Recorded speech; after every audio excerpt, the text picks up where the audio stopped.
Hello बच्चा, welcome back. कैसे हैं आप लोग? झक्कास। तो आज मैं आपके लिए लेकर आ गया हूँ फिर से डायमेंशनल एनालिसिस के तीसरा पार्ट है। ये बहुत इंपॉर्टेंट पार्ट है ना। इस पे क्वेश्चन आते ही आते हैं, 100% आते हैं। जेई मेन में पूछते हैं, IIT जेई एडवांस में पूछा है 2023 में, और जेई मेन में अक्सर इस पे क्वेश्चन पूछे जाते हैं ना। तो मैं आज प्रीवियस ईयर का क्वेश्चन आपको करके दिखाऊंगा, कितने आसान क्वेश्चन आते हैं, किस तरह से रिलेशन एस्टेब्लिश किया जाता है ना। तो तीसरा ये है ना। इससे पहले वाले वीडियो में मैं 2 ऑलरेडी डिस्कस कर चुका हूँ। कन्वर्जन ऑफ यूनिट्स में यूज किया जाता है डायमेंशनल एनालिसिस का। दूसरा, इक्वेशन का करेक्टनेस चेक करने के लिए यूज किया जाता है DA का, है ना। ये तीसरा है। ये वो दोनों में से सबसे ज़्यादा इंपॉर्टेंट है, इसलिए मैं इस पर एक सेपरेट वीडियो लेकर आया हूँ। ठीक है ना। तो कैसी चल रही है आपकी पढ़ाई? मस्त चल रही है पढ़ाई। इसी तरह से पढ़ाई को कंटिन्यू रखना है, ठीक है ना। सब जो है ना, मोह माया को सबको है त्याग दो, दोस्ती यारी सबको त्याग दो अभी, है ना। अभी जो क्रूशियल टाइम है, ये टाइम फिर जाके बाद में नहीं आता है, राइट। तो गुड मॉर्निंग, गुड आफ्टरनून, नमस्कार, सत श्री अकाल, जय, जब भी आप ये वीडियो देख रहे हो, ठीक है ना। तो चलिए स्टार्ट करते हैं बिना टाइम को वेस्ट किए हुए। स्टार्ट करते हैं, शुरू करते हैं, है ना, बिना टाइम को वेस्ट किए हो, राइट। ओके। तो ये है अपना third, dimensional analysis use to form relation between non physical quantity. आपको फिजिकल क्वांटिटी कुछ दिया रहेगा, उस पर आपको मतलब है ना रिलेशन को एस्टेब्लिश करके देना। जैसे देखो क्वेश्चन में एक लिखा हुआ है, फोर्स F है, वो डिपेंड्स करता है किस पे? मास ऑफ पार्टिकल, है ना। Force on A particle depend mass m of the particle and acceleration a of the particle. Find expression of force. तो फोर्स का एक्सप्रेशन क्या होगा वो अपने को फाइंड करना, ठीक है ना। तो चलिए शुरू करते हैं। एक मैं करके दिखाता हूँ, फिर जाके आप जो है ना आगे करना। स्टार्ट किया जाए। हाँ, ओके। तो ये क्या बोला, फोर्स किस पे डिपेंड करता है? फोर्स डिपेंड करता है मास पे। तो अपने को पता नहीं है, मान लेते हैं m रेज़ टू पावर कुछ x होगा, 1 होगा, 2 होगा, 3, अपने को क्या पता है? डिपेंड करता है, m से वेरी कर रहा है, ठीक है ना।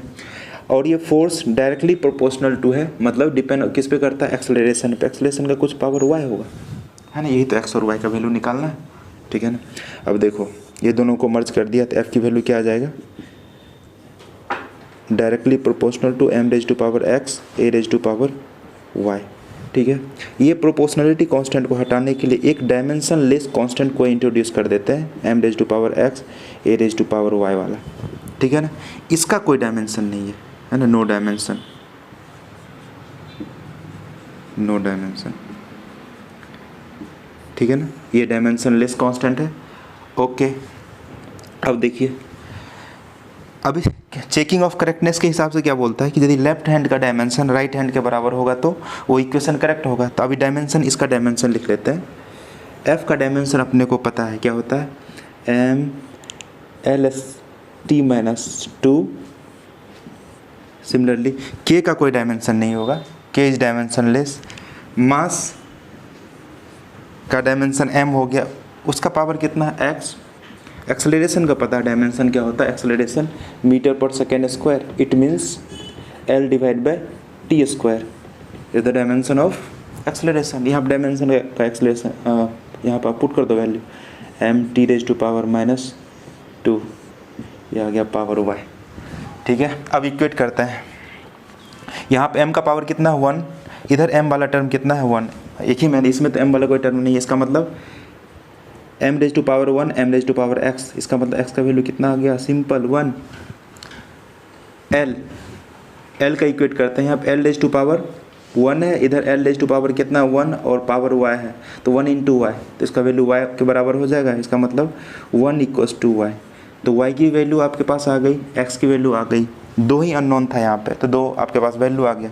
इसका मतलब जो फोर्स आपका F आया that is k into m raise to power x, मतलब 1, और a रेज़ टू पावर 1। तो f की वैल्यू कितना आ गया बच्चों? k तो एक डायमेंशनलेस कांस्टेंट है, एक्सपेरिमेंटली इसका वैल्यू देखा गया। एक्सपेरिमेंटली, ये आपको ऐसे ही छोड़ देना, एक्सपेरिमेंटली k का वैल्यू 1 आता है, तो इसकी वैल्यू क्या आ जाएगी? f, k का वैल्यू 1 आ गया, m इंटू a। इसका मतलब रिलेशन क्या आ गया? f, m और a में ऐसा रिलेशन आ गया, है ना। तो ऐसा होता भी है, f इक्वल्स टू m, ठीक है ना। तो ये आपका रिलेशन है। सिर्फ यही इसकी जो है ना मतलब जो है ना थोड़ा डिमेरिट्स को या फिर खामियां को कि ये जो कांस्टेंट होता है उसकी वैल्यू निकाल के नहीं देता, है ना। तो कांस्टेंट की वैल्यू निकाल के नहीं देगा, ठीक है, ओके। ठीक है। तो ये रिलेशन आ गया, आप देख लो, ठीक है। एक मैं अभी ITJ एडवांस का क्वेश्चन लिखता हूँ ना, तब तक आप इसको छापो, पॉज करके लिख लेता हूँ मैं एक क्वेश्चन। तो बच्चों मैंने क्वेश्चन लिख दिया है ना, ITJ एडवांस 2023 में, ये 5 दिन पहले जो एग्जाम हुआ उसमें पूछा गया था ये, राइट। तो इसमें बोला कि Young's modulus of elasticity is expressed in the terms of 3 derived. Young's modulus of elasticity ये गामा है ना, किस में एक्सप्रेस किया गया है, जी, प्लैंक कांस्टेंट h और स्पीड ऑफ लाइट c के टर्म में एक्सप्लेन किया गया। तो जो नया ये बना है ना गामा, तो ये गामा का c, h और g के फॉर्म में है ना, c raise to power alpha, h raise to power beta और g raise to power gamma. तो अल्फा, बीटा और गामा का कौन सा वैल्यू होगा इसमें टिक करना था, ठीक है ना। तो देखो एक बार ट्राई करो आप कैसे इसको करोगे, ठीक है ना। मैं वैसे डिटेल जो है ना एक डिफरेंट तरह के जो है ना मैं एनालिसिस लेकर आऊँगा 2023 के जो JEE एडवांस का पेपर हुआ है, ठीक है ना। अदर देन जो भी इंस्टीट्यूट ला रहे हैं वो उसके हिसाब से नहीं, वो तो जो भी है तो है ही, है ना। तो मैं एक अभी उसको प्रिपरेशन कर रहा हूँ, है ना, प्रिपेयर कर रहा हूँ किस तरह से आप, है ना, आपके पास वो लाना है चीज़ें, राइट। तो अगर आपने सब्सक्राइब नहीं किया है तो प्लीज़ सब्सक्राइब कर दीजिए, ताकि इस तरह का जो कंटेंट है आपके पास ऐसा मिलता रहे। मैं बेसिकली कोटा से पढ़ा हुआ हूँ और कोटा का भी जो बेस्ट जो फाइन इंस्टीट्यूट है उससे मैं पढ़ाई किया हूँ। तो उसी हिसाब से जो करंट जो कंटेंट है मैं आपको डिलीवर करने के पूरी तरह से है ना प्रयासरत हूँ, ऐसा है ना, ठीक है। तो आप कोटा के कंटेंट से मिला लो और है ना मेरे कंटेंट से मिला लो, सेम डिट्टो, क्योंकि वही वहीं का नोट्स है, वहीं से मैं पढ़ा हुआ हूँ, वहीं से मैंने क्वालिफाई किया चीज़ें, तो चीज़ें भी तो वही रहेगी ना जिस तरह का आपने नॉलेज गेन किया, ठीक है ना। तो ओके चलिए स्टार्ट करते हैं इसको। सॉल्यूशन कितना बोलता है, नहीं ये सब चीज़ें आपको थोड़ा सा देखना चाहिए, है ना, कि कंटेंट आपको कहाँ से प्रॉपर वे में ऐसा मिल रहा है ना। Okay that is fine. Okay क्या बोल रहा है ये गामा डिपेंड करता है, गामा क्या बोला ये c raise to power alpha हो गया, h raise to power beta हो गया और g रेज़ टू पावर ये गामा हो गया। ये गामा क्या है, ये यंग्स मॉडुलस ऑफ इलास्टिसिटी, ये होता है स्ट्रेस डिवाइड बाय स्ट्रेन को बोलते हैं Young's modulus of elasticity, stress sorry strain. Stress का क्या होता है, force per unit area stress होता है, स्ट्रेन होता है change in length divide by original length, ठीक है ना। तो ये गामा का यदि आप डायमेंशन लिखोगे तो change in length divide by length, ये तो लेंथ ऊपर में भी लेंथ नीचे में भी लेंथ, ये तो कैंसिल हो गया, वो तो कोई देगा नहीं, डायमेंशन लेस नीचे वाला टर्म, ऊपर में फोर्स का MLT-2 और नीचे में एरिया है, तो एरिया क्या हो जाएगा मीटर स्क्वायर मतलब L स्क्वायर, एक L से L कैंसिल हो जाएगा, यहाँ से बचा अपने पास ML-1T-2, आपका ये डायमेंशन आ गया यंग्स मॉडुलस ऑफ इलास्टिसिटी का, राइट। C क्या है, स्पीड ऑफ लाइट है। स्पीड ऑफ लाइट का अपने को पता है, स्पीड ऑफ लाइट क्या होता है मीटर पर सेकंड में मेजर करते हैं, इसका मतलब LT-1। आपको ये प्लैंक्स कांस्टेंट होता है E=h/न्यू, न्यू मतलब फ्रीक्वेंसी है, फ्रीक्वेंसी को आप क्या लिखते हो 1/T। तो यहाँ पे क्या लिख दिया, एनर्जी का डायमेंशन लिख लो ML²T-2, h का तो निकालना, न्यू को क्या लिखें 1/T, तो एक T इधर आ जाएगा तो क्या आ जाएगा ML²T-1, ये आ गया डायमेंशन ऑफ h, राइट, ठीक है। अपने और G का चाहिए, G क्या है वही एक्सेलरेशन ड्यू टू ये जो कैपिटल G का यूनिवर्सल ग्रेविटेशनल कांस्टेंट, ये कैसे करते हैं F=G mass of 1 mass of 2 divide by r²। अभी ये नहीं आएगा आपको, जैसे चैप्टर आते जाएगा ना, क्योंकि आप 11th में हो, कुछ चीज़ें 11th में आती, कुछ चीज़ें 12th में आते हैं, ठीक है ना। ये 11th में आगे वाले चैप्टर में आएगा, ठीक है ना, यंग्स मॉडुलस ऑफ इलास्टिसिटी, ये E=h/न्यू 12th में आएगा, है ना। तो आप जब एग्जाम देने के लिए जाते हैं तो ऑल्दो आप सब चीज़ प्रिपेयर कर लिए होते हैं उस टाइम, है ना। तो अभी मैं इसलिए बता रहा हूँ आपको, अभी ये नहीं आ रहा है ना। तो अब इसको G का वैल्यू निकालना है, तो G क्या हो जाएगा, एक तरफ लिख लो FR² divide by M1M2, FR² divide by M1M2। तो यहाँ पर अब निकाल लेते हैं G का, F क्या है फोर्स का अपने को पता है, कहाँ मैं निकालूँ कैलकुलेट करूँ, G का डायमेंशन फोर्स को आ गया MLT-2 और ये R² मतलब L² डिवाइड बाय M1M2 मास है 2, इसका मतलब M का स्क्वायर, तो एक M से M कैंसिल हो जाएगा, बचा यहाँ पे M ऊपर चला जाएगा तो M⁻⁻⁻⁻⁻⁻⁻⁻⁻⁻⁻⁻⁻⁻⁻⁻⁻⁻⁻⁻⁻⁻⁻⁻⁻⁻⁻⁻⁻⁻⁻⁻⁻⁻⁻⁻⁻⁻⁻⁻⁻⁻⁻⁻⁻⁻⁻⁻⁻⁻⁻⁻⁻⁻⁻⁻⁻⁻⁻⁻⁻⁻⁻⁻⁻⁻⁻⁻⁻⁻⁻⁻ ये आ गया।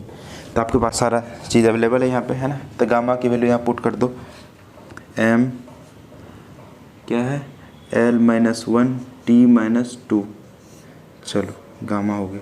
C L-T-1, इसका पावर है alpha. H M L² T-1, इसका पावर है बीटा। G का वैल्यू आ गया M-1 L³ T⁻²। अब सबका पावर अलग अलग आप इक्वेट कर दो, है ना। अब क्या करेंगे, 4m, m का पावर इधर कितना है 1, m का पावर इधर 1 है, इधर m का पावर इधर 1 हो गया। इसमें m कोई वाला टर्म है नहीं, यह m का पावर 1 है, बीटा से मल्टीप्लाई हो गया तो क्या आ गया बीटा। इधर m का पावर, इधर क्या है गामा, m का पावर -1 है, गामा से मल्टीप्लाई हो गया तो क्या हो जाएगा माइनस गामा। एक इक्वेशन तो ये आ गया आपका, ठीक है। अब 4l वाले की इक्वेट कर देते हैं। इधर कितना है -1, इधर l⁻² कितना है 1, ठीक है ना। l⁻² इधर कितना है 1, अल्फ़ा से मल्टीप्लाई हो गया तो ये आ गया अल्फ़ा। इधर l² है, 2 से मल्टीप्लाई हो जाएगा, है ना, तो +2 बीटा। फिर यहाँ पे क्या हो जाएगा 3 गामा, ये आ गया दूसरा, है ना। -1 l⁻α 2 बीटा आ जाएगा 3 गामा, राइट, ओके। अब 4t के लिए इक्वेट कर दो। यहाँ पे t⁻⁻2 है, इधर t⁻⁻1 है, अल्फ़ा से मल्टीप्लाई हो जाएगा तो माइनस अल्फ़ा। इधर t⁻⁻1 है तो बीटा से मल्टीप्लाई हो गया तो माइनस बीटा। यहाँ पे t⁻2 है तो -2 गामा। 3 इक्वेशन आए, तीनों को अपने को सॉल्व करना है। अब देखो मैं क्या कर देता हूँ, इसको ऐड कर देते हैं। इक्वेशन 2 और 3 को ऐड करेंगे तो क्या आ जाएगा अपने पास, -1 ऐड 1 2 and 3 को ऐड कर देते, आ जाएगा -3 plus alpha minus alpha 0, 2 beta minus beta तो आ गया बीटा। ये +3 गामा -2 गामा मतलब ये गामा, तो ये इक्वेशन 4 आ गया। अब इक्वेशन 1 और 4 को ऐड कर दो, ऐड इक्वेशन 1 and 4। 1 और 4 को ऐड कर देंगे क्या आ जाएगा 1 और -3 तो मतलब -2। ये प्लस बीटा मतलब 2 बीटा। इधर प्लस में गामा माइनस में गामा 0, इसका मतलब बीटा का वैल्यू क्या आ गया -1, बीटा का वैल्यू -1 आ गया, ठीक है। अब गामा का वैल्यू निकालना तो यहाँ से निकाल लो, तो गामा इधर ले लेंगे, इस वाले इक्वेशन में पुट कर देते हैं, put beta equals to -1 in 1, इसमें पुट कर दें क्या जाएगा 1 इक्वल्स टू -1 माइनस गामा, तो गामा इधर आ जाएगा, क्या आ जाएगा -2, गामा का वैल्यू -2 आ गया, ठीक है। तो बीटा का आ गया, गामा का आ गया। अब अल्फ़ा का निकालना किसी एक में पुट कर देते हैं, इसमें पुट कर देते हैं, तो -1 अल्फ़ा का निकालना है वैल्यू, बीटा का क्या हो जाएगा -1 तो मतलब -2 बीटा। ये क्या है गामा का -2 इसमें मल्टीप्लाई हो जाएगा तो -1 अल्फ़ा को कैलकुलेट करना +2 बीटा का वैल्यू कितना है -1 +3, गामा का वैल्यू कितना है -2, तो -1 इक्वल्स टू अल्फ़ा -2 -6, ये इधर आ जाएगा तो -1 + 8 इक्वल्स टू अल्फ़ा, तो अल्फ़ा का वैल्यू कितना आ जाएगा 7, तो अल्फ़ा का वैल्यू 7 आ गया, बीटा का वैल्यू -1 आ गया और गामा का वैल्यू कितना आ गया -2, तो 7 - 1 -2, 7 - 1 -2, इसका मतलब A is your right answer, right. इस तरह से अपन जे एडवांस के क्वेश्चन को सॉल्व किए, ठीक है ना। होप आपको समझ में आया होगा। सबका डायमेंशन मैंने यहाँ अभी बता दिया क्योंकि अभी नहीं आ रहा होगा इसका, है ना। तो सारे डायमेंशन को यहाँ पर रख दिया, फिर जाके एम का, एल का, टी का अलग अलग इक्वेट कर दिया, तो ये आपका आंसर आ गया, राइट। बस कैलकुलेशन था इसमें और कुछ ज़्यादा था नहीं, है ना। तभी और जेईई मेन का क्वेश्चन देखते हैं, आप देख लो, है ना। पॉज करके छापो, मैं तब तक लिखता हूँ पॉज करके इसको। तो ये IIT जेईई मेन 2022 में पूछा गया था ये सवाल। Momentum P, area A, time T को फंडामेंटल क्वांटिटीज़ सपोज किया है, तो आपको डायमेंशनल फार्मूला निकालना कोफिशिएंट ऑफ विस्कोसिटी का, है ना। ये इसका तो आपको पता है, मीटर पर मतलब केजी मीटर पर सेकेंड, इसका एरिया का मीटर, उसका टाइम का तो टी होता है। कोफिशिएंट ऑफ विस्कोसिटी को, है ना, आपको अभी पता नहीं होगा, तो ये इसे मैं ऑलरेडी डायमेंशन वाला जब चैप्टर चल रहा था मैं निकाल चुका हूँ इसका वैल्यू, है ना। तो एफ कैसे निकालते हैं, coefficient of viscosity eta 6 pi eta R V, है ना। तो इसका M L T minus 2, 6 pi तो कांस्टेंट है उसका, कुछ नहीं, ईटा का तो वैल्यू निकाल, आर क्या है, आर है अपना लेंथ और ये है मीटर पर सेकेंड मतलब एल बाई टी। तो देखो ये एक एल से एक एल कैंसिल हो जाएगा, तो इधर आ गया अपने पास एम, ये एल से डिवाइड कर दिया, टी माइनस 2 है तो टी आ गया, तो क्या आ जाएगा टी रेज टू पावर -1। तो M L minus 1 T minus 1 आपका विस्कोसिटी का डायमेंशन आ गया, right. M L T minus 2 eta L metre पर सेकेंड, तो टी से T multi T raise to power -1 और एल नीचे में आ गया तो ऊपर चला जाएगा, ये आ गया। बस बाद बाकी तो आपको सब पता है, ठीक है ना। अब ट्राई करो एक बार, 1 2 3 4 come on the dance floor. Okay guys, तो अपन चलेंगे कोफिशिएंट ऑफ विस्कोसिटी को रिलेट करना है किसके साथ, ये बोला है कि पी रेज टू पावर कुछ x है, a रेज टू पावर कुछ y है, अपने को पता नहीं अभी क्या है, तो मान लेते हैं t raise to power z है ना, इस पर डिपेंड कर रहा होगा ये, ठीक है ना। ओके, ईटा का अपन लिख लेते हैं M L minus 1 T raise to power -1, ठीक है। p क्या है, मोमेंटम, मोमेंटम को कैसे लिखते हो कि जी मास इंटू वेलोसिटी मोमेंटम आता है, तो मास को इसका डायमेंशन यदि लिखेंगे एम एल वेलोसिटी है मीटर पर सेकेंड, तो आ गया एम एल टी माइनस 1, तो आ गया M L T minus 1। Area का एल स्क्वायर, टी तो टाइम ही है, टी रेज टू पावर, अच्छा इसका वैल्यू एक्स है, ये वाई है, टी का जेड। अब कंपेयर कर लेते हैं, एम का पावर एम का पावर यहाँ पर 1 है, इधर एम का पावर कितना है 1 और एक्स में पावर है, तो 1 इंटू एक्स क्या हो गया एक्स, इधर और कुछ है नहीं, इसका मतलब एक्स की वैल्यू तो क्या आ गई 1 आ गई। अब एल का पावर कंपेयर कर लेते हैं, एल रेज टू पावर किधर कितना, इधर -1, इधर एल का पावर कितना 1, लेकिन एक्स होल पावर है, तो इसका मतलब 1 इंटू एक्स, एक्स हो गया, ठीक है। इधर एल रेज टू पावर कितना है 2, तो क्या हो जाएगा 2y प्लस 2y, इधर तो एल का कोई है ही नहीं, तो इसका मतलब ये खत्म। एक्स की वैल्यू यहाँ पुट कर दो, क्या हो जाएगा -1 इक्वस टू 1 प्लस 2y, तो ये कितना आ जाएगा -2 इक्वस टू 2y, तो y का वैल्यू आ गया -1।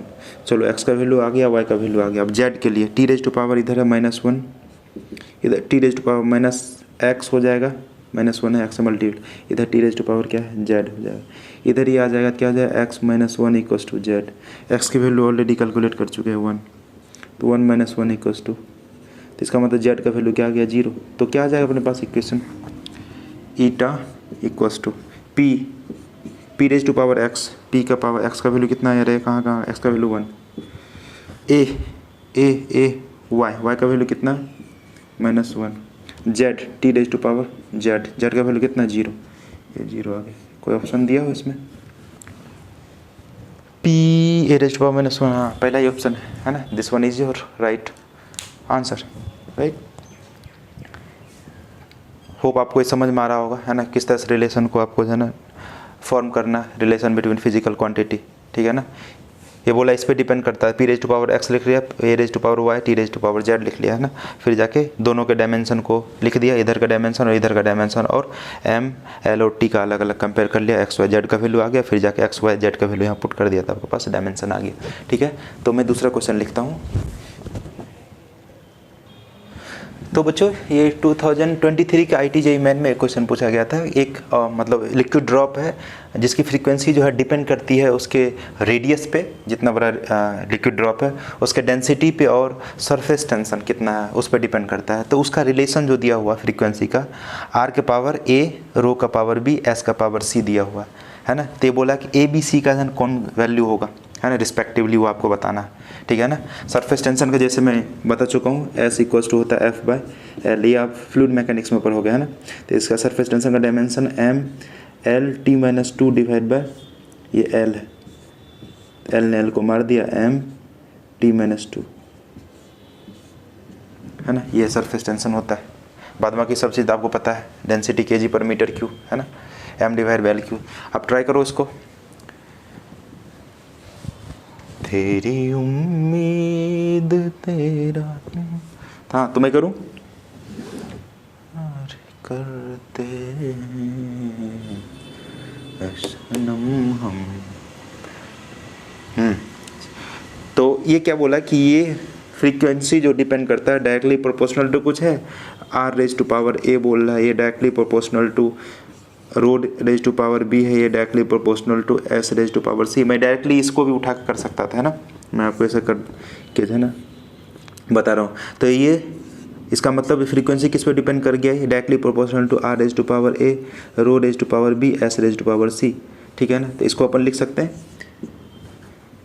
कुछ यहाँ डायमेंशनलेस कांस्टेंट के रख दिया, R⁴ ρ⁴ S⁴ इसमें देखो डायमेंशनलेस कांस्टेंट का वैल्यू कुछ नहीं रखा वहाँ पे, इसका मतलब यहाँ पे 1 है, तो के का वैल्यू ऑलरेडी 1 है ना, तो वो निकाला हुआ एक्सपेरिमेंटली, आपको उस पर टेंशन नहीं लेना, ठीक है ना। अब लिख लो ये फ्रीक्वेंसी क्या होता है, 1 डिवाइड बाई टाइम पीरियड, हाँ तो टाइम पीरियड हो गया, तो इसका तो डायमेंशन हो गया T⁻⁻1 1/T लिखेंगे। तो यहाँ पे R क्या है, लेंथ है, उसका पावर क्या है A, रो क्या है, डेंसिटी है, डेंसिटी kg/m3 मतलब M/L3 L⁻⁻3, इसका है B पावर, S का और निकाल चुके हैं MT⁻⁻2। चलो भाई ये तो C हो गया। अब कंपेयर कर देते हैं, इधर M का कुछ है पावर, M का कुछ नहीं है, तो 4M, इधर तो 0 है, इधर M यहाँ पे है, M⁻⁻1 B से मल्टीप्लाई हो गया तो B आ गया, इधर M⁻⁻1 है, C से मल्टीप्लाई हो गया तो प्लस C 0 है ना, इसका मतलब B इक्वल्स टू आ गया -C, ठीक है। अब L का कंपेयर कर देते हैं, 4L, इधर L का कोई नहीं है तो अगेन ये 0, L⁻⁻ इधर 1 है तो A का 1 है, ये से मल्टीप्लाई हो गया, L⁻⁻3 है, इसका मतलब यहाँ -3B, यहाँ पे L का कोई नहीं वैल्यू, इसका मतलब A इक्वल्स टू क्या आ जाएगा 3B के बराबर। अब T वाला कंपेयर कर देते हैं, इधर T 4, T का पावर इधर -1 है, इधर T का पावर सिर्फ यहीं पे -2C, तो क्या आ जाएगा C का वैल्यू आ जाएगा 1/2, C का वैल्यू 1/2, तो B का वैल्यू क्या आ जाएगा, B का वैल्यू -1/2, तो B का वैल्यू क्या आ जाएगा -1/2, तो A का वैल्यू कितना आ जाएगा, A का वैल्यू -3/2, तो देख लो A का वैल्यू -3/2, B का वैल्यू 1/2 और C का वैल्यू 1/2, A का वैल्यू -3/2, B का वैल्यू -1/2 और C का वैल्यू 1/2 थे। A is your right option, right. तो इस तरह से इसको करेंगे, है ना। एक और सवाल है ना, इस तरह से करेंगे। मैं अभी 2-3 सवाल आपको लिख देता हूँ, आपको है ना आंसर कमेंट करना है, उसका आंसर क्या होगा, राइट। क्योंकि इतने सारे मतलब सेम टाइप का सवाल है, इतना तो सवाल तो नहीं कराया जा सकता। आप ट्राई करो और उसका आंसर जो है ना कमेंट करना, मैं ऑप्शन भी उस पर टिक कर दूंगा, वो ऑप्शन आपका आ रहा है कि नहीं आ रहा है, ठीक है ना। तो चलो मैं लिखता हूँ क्वेश्चन, है ना, पॉज करके आप इसको देखो, नहीं समझ में आया तो आपको कमेंट करके बताओ क्या दिक्कत आ रही है, ठीक है। वैसे तो आसान है।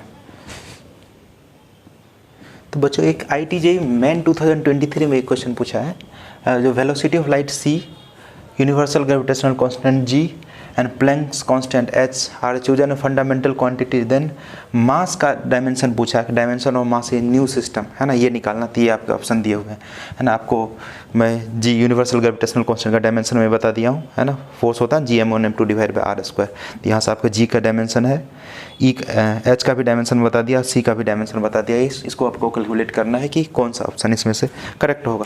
सिंपली इसको भी क्या करना है, अपने को इक्वेट करना है ना। तो क्या दिया हुआ सॉल्यूशन में डायरेक्ट अपन लिखेंगे क्या, मास। तो मास किस पे डिपेंड करता है, किस पे डिपेंड करता था भाई, मास मास मास मास मास H पे, H⁻⁻ कुछ होगा अपने को पता नहीं, अल्फा। मास डिपेंड करता है सी पे सी रेज टू पावर कुछ बीटा होगा, मास डिपेंड करता है जी रेज टू पावर कुछ गामा। तो सब इसको कपल कर दिया तो मास क्या हो गया, directly proportional to H raise to power alpha, C raise to power beta और G raise to power gamma. तो एक प्रोपोर्शनलिटी कांस्टेंट को हटाने के लिए एक डायमेंशनल कांस्टेंट को के इंट्रोड्यूस कर दिया है ना। तो की वैल्यू को अपन चलो 1 मान लेते हैं, तो एच रेज टू पावर चलो के लिख लो, H raise to power alpha, C raise to power beta और जी रेज टू पावर कुछ गामा हो गया है ना। तो अब डायमेंशन को बराबर कर दो, ये है मास, इसका डायमेंशन लिख दिया m, इधर k तो डायमेंशनलेस कांस्टेंट है तो इसका कोई डायमेंशन नहीं, डायमेंशन जो भी होगा h का डायमेंशन अपने को ऑलरेडी पता है m l square t minus 1, c का l t माइनस 1, c है ना स्पीड ऑफ लाइट मीटर पर सेकंड, इसको क्या पावर बीटा है राइट, इसका पावर तो अल्फ़ा है। और g का निकाल चुके हैं यहाँ पे m raise to power minus 1 l cube t raise to power minus 2, इसका पावर क्या हो बच्चों गामा। बहुत सीरियस हो गया सॉल्यूशन। अब देखो यहाँ m का पावर का इक्वेट कर दो, m का पावर यहाँ पे 1 है 4m, तो इधर 1 हो गया, इधर m का पावर क्या है 1 है और अल्फ़ा से मल्टीप्लाई होगा तो ये अल्फ़ा आ गया। यहाँ पे क्या है m का कुछ पावर नहीं, m का पावर यहाँ पे माइनस 1 है, गामा से मल्टीप्लाई हो जाएगा, आ जाएगा माइनस गामा। चलो एक इक्वेशन तो ये आ गया। अब l का कंपेयर कर देते, l इधर है नहीं तो इसका मतलब 0 पावर, इधर l स्क्वायर है अल्फ़ा से मल्टीप्लाई हो गया तो 2 अल्फ़ा, इधर l है पावर 1 है बीटा से मल्टीप्लाई हो गया तो प्लस बीटा, इधर l 3 है तो क्या हो जाएगा प्लस 3 गामा। ये अभी ITJ एडवांस में जैसे पूछा था ना सवाल उसी तरह सेम है। अब t का कंपेयर कर देते हैं, इधर t का क्या है 0, t का पावर क्या है माइनस 1 अल्फ़ा से मल्टीप्लाई हो जाएगा तो minus alpha, t raise power minus 1 beta से मल्टीप्लाई हो गया तो minus beta, T raise to power minus 2 gamma से मल्टीप्लाई होगा तो माइनस 2 गामा राइट। तो आप क्या करो इसको ऐड कर देते हैं, ऐड इक्वेशन, चल नहीं रहा पेन, एक सेकेंड, ऐड इक्वेशन 2 and 3, 2 3 को आप ऐड कर दो तो क्या हो जाएगा 0 प्लस 0 तो 0 प्लस 2 अल्फ़ा माइनस अल्फ़ा तो मतलब alpha plus beta minus beta, ये तो 0 हो गया, प्लस 3 गामा माइनस 2 गामा मतलब गामा, ये आ गया alpha equals to minus of gamma. ठीक है तो अल्फ़ा इक्वस टू आ गया माइनस ऑफ गामा, ठीक है। और यहाँ पुट कर दो या फिर इसको ऐड कर देते हैं, इसको एक इक्वेशन और मान लेते हैं ना, इक्वेशन 4, तो अब ऐड कर देते हैं, ऐड इक्वेशन 1 and 4 तो क्या हो जाएगा 1 प्लस 0 तो आ गया 1 alpha plus alpha 2 alpha plus gamma minus gamma 0 हो गया, इसका मतलब यहाँ से अल्फ़ा का वैल्यू आपके पास 1/2 आ गया, ठीक है ना। अल्फ़ा का वैल्यू यदि 1/2 आ गया तो गामा का वैल्यू यहाँ पुट कर देंगे, अल्फ़ा का वैल्यू यहाँ पुट करेंगे तो क्या गामा का वैल्यू आ जाएगा माइनस 1/2। अल्फ़ा गामा का आ गया, किसी एक इक्वेशन में पुट कर दो तो आपके पास किसका वैल्यू आ जाएगा बीटा का वैल्यू आ जाएगा। तो ये वाला इक्वेशन पुट कर दें, 0 इक्वस टू माइनस अल्फ़ा,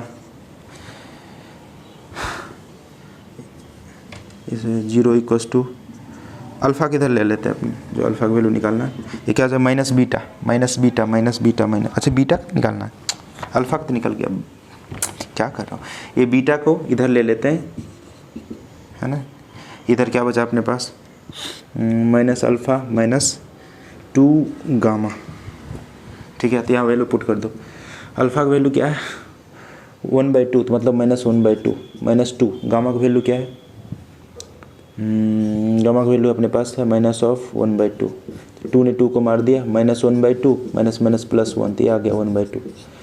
तो अल्फ़ा का 1/2 बीटा का 1/2 और गामा का माइनस 1/2, तो यहाँ क्या आ जाएगा अपने पास इक्वेशन मास वाला वर्ड क्या हो गया, डायमेंशनली के का वैल्यू 1 रख लेते हैं है ना। तो H raise to power alpha आया, अल्फ़ा का वैल्यू है 1/2,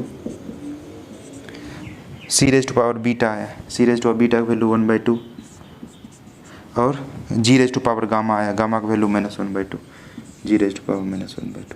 ऐसा जो ऑप्शन होगा 1/2 1/2 minus 1/2 1/2 1/2 minus 1/2, D is your right answer right. तो इस तरह से आप जो है रिलेशन को एस्टेब्लिश करते हैं, इस तरह से आप जो है ना नॉन फिजिकल क्वांटिटी के साथ आप रिलेशन एस्टेब्लिश करते हैं, ठीक है ना।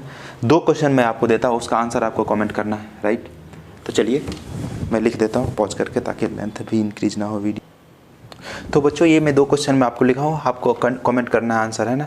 Force F, velocity V, T fundamental quantity यदि कंसीडर किया जाए तो एनर्जी का डायमेंशन क्या होगा। एंड फोर्स का आपको डायमेंशन पता है, V का पता है, T का पता है, और आपको एनर्जी का डायमेंशन E का डायमेंशन लिखना है, ठीक है ना। एनर्जी E का, इसमें से कौन सा ऑप्शन होगा। इसमें से आपको फिर जाके वेलोसिटी स्पीड V दिया हुआ मीटर पर सेकंड में होता है, एरिया मीटर स्क्वायर, ये है ना ml/t-2 इसका डायमेंशन होता है। तो फिजिकल तब यंग्स मॉडुलस का क्या होगा, है ना। इसमें से यंग्स मॉडुलस कौन रिप्रेजेंट कर रहा है, तो यंग्स मॉडुलस का जो ये फॉर्मूला होता है, यंग्स मॉडुलस का क्या होता है फॉर्मूला। यंग्स मॉडुलस पहले मैं बता चुका हूँ, force divide by area change in length divide by original length, ये यंग्स मॉडुलस आ जाता है अपने पास ml/t-2 divide by L square. ये आप यूज करना इक्वेट करने में, ml-1t-2, ठीक है ना, ml-1t-2, ये यंग्स मॉडुलस है। एंड तो आप आंसर इसका कमेंट करना है ना। मैं अच्छे IIT JEE एडवांस का भी क्वेश्चन करवाया है, JEE मेन का बहुत सारे क्वेश्चन करवाया है ना। इस तरह के क्वेश्चन पूछते हैं और बहुत ज़्यादा पूछते हैं, ये वाले बेसिकली, है ना, एप्लीकेशन पे, ठीक है। तो पढ़ाई करते रहे, एकदम खुश होकर पढ़ाई करें, है ना, लगे रहना है ना। लगे रहोगे तो फिर कुछ ना कुछ बहुत अच्छा होने वाला है ना। कर्म पे आपका अधिकार है और कुछ आप नहीं कर सकते, ठीक है। तो मिलते हैं नेक्स्ट वीडियो में, तब तक के लिए साइनिंग ऑफ।